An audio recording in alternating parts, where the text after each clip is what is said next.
Assalamu alaikum wa rahmatullahi wa barakatuh.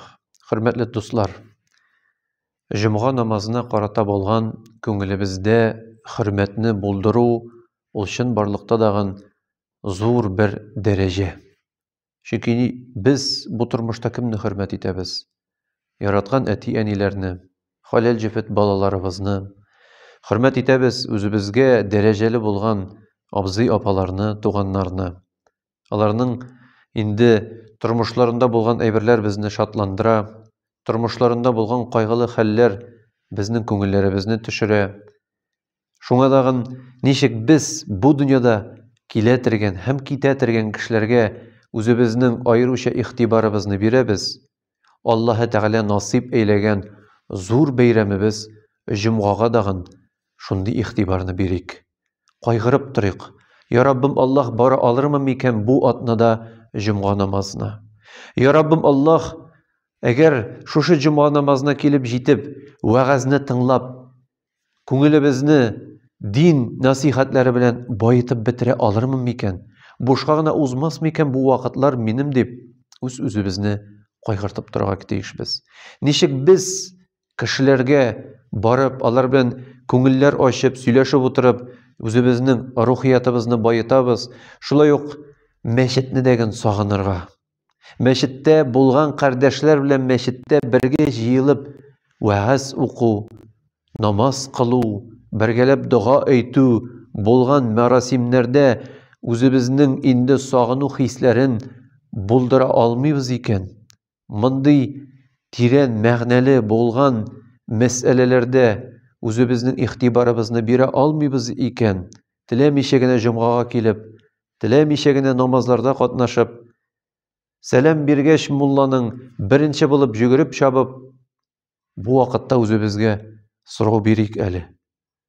Bu Cuma namazı menim köngülümde ne kadar ölüşün ala? Bu Allah Teala'nın bulagi, şoşa kıyamet gününün bir üzügü kibik Cuma degen söz bitul jıyılu, kıyamette de jıyılabız. Bu turmuşta dağın belekigine Cuma namazına jıyılıp repetisiya savlar dağın Allah Teala karşında. Bizning köngülübizde ne kadar ölüşün alam eken dep, özübizning köngülübizge biraz analiz yasap qara kerek. Çünkü bu ihtibarını biz bağlay almasak Allah Teala'nın şoşa zor Cuma bolğan yolasına, nişik biz anın karşında cevap tuturбыз? Nişik Rabbimiz karşında, "Ey Rabbim Allah, sen mene atna sayın birdin mümkünçilik, senin rahmetine, senin bereketine koşulup, şoşa bereketini özüme alıp, ana gaileme alıp qaytıp, şoşa nur bilen yakınlarımны nurlandırga, amma min ana dürüst kullandım mısın dep özübizge yeş sorularını bire alabız. Şuңa dagın dostlarım, Resulübüz aleyhissalatu vesselam'ның şunday bir hadisin sizge eske çürüp kitesim kile. Allah'ın ilçesi, Allah'ın selamları hem salavatları bolsun eytti.